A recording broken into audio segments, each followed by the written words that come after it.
Yo, what's up mga aliens? So dumating na sa wakas yung hinihiling nyo sa akin mabudget. Ito na si Kes4 Ultimate Aero. Ito na siya mga alien. So 2021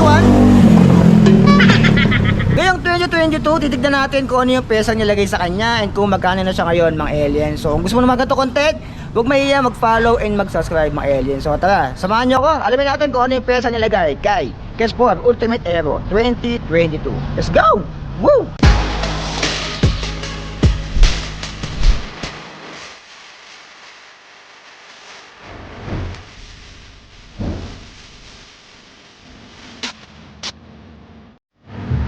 Okay mga alien, so dumating na yung Oh shit. Here we go again.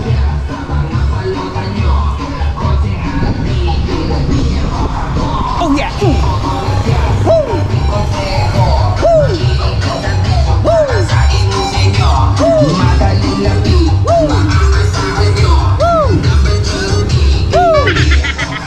Woo! Let's go!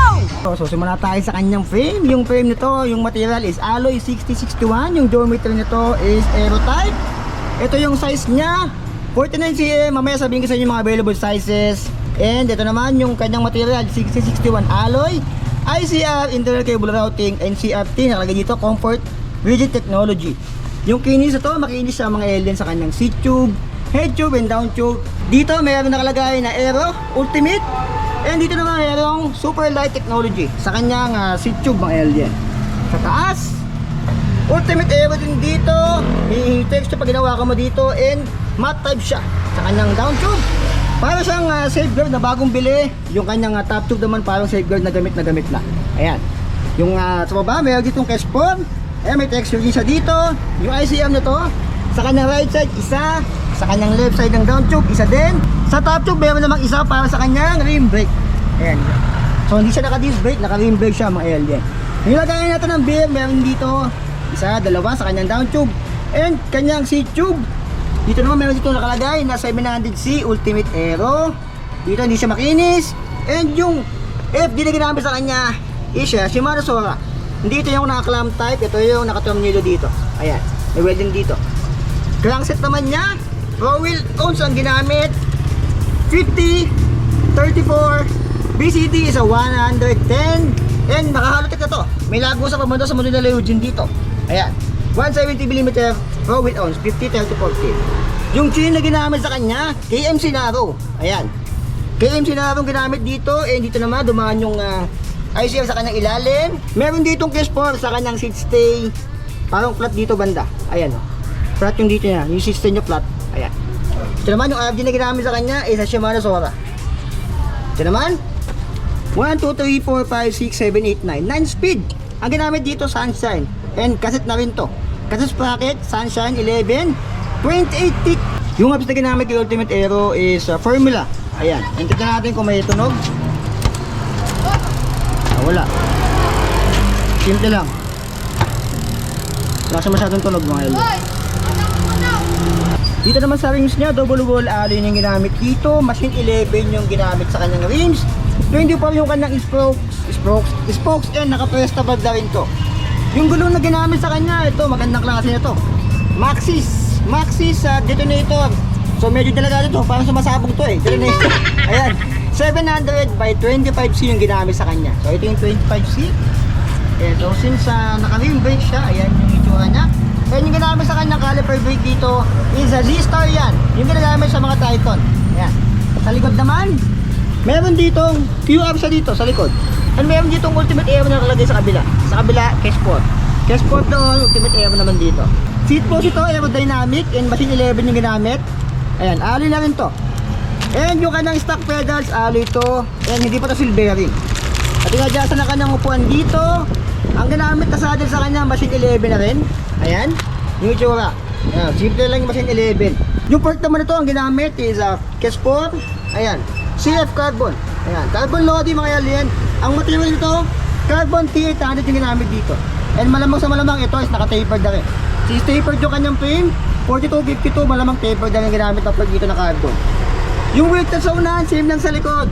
Alloy ito, silvering, naka-presta bar, double wall alloy rin. 24 yung kanyang spokes dito.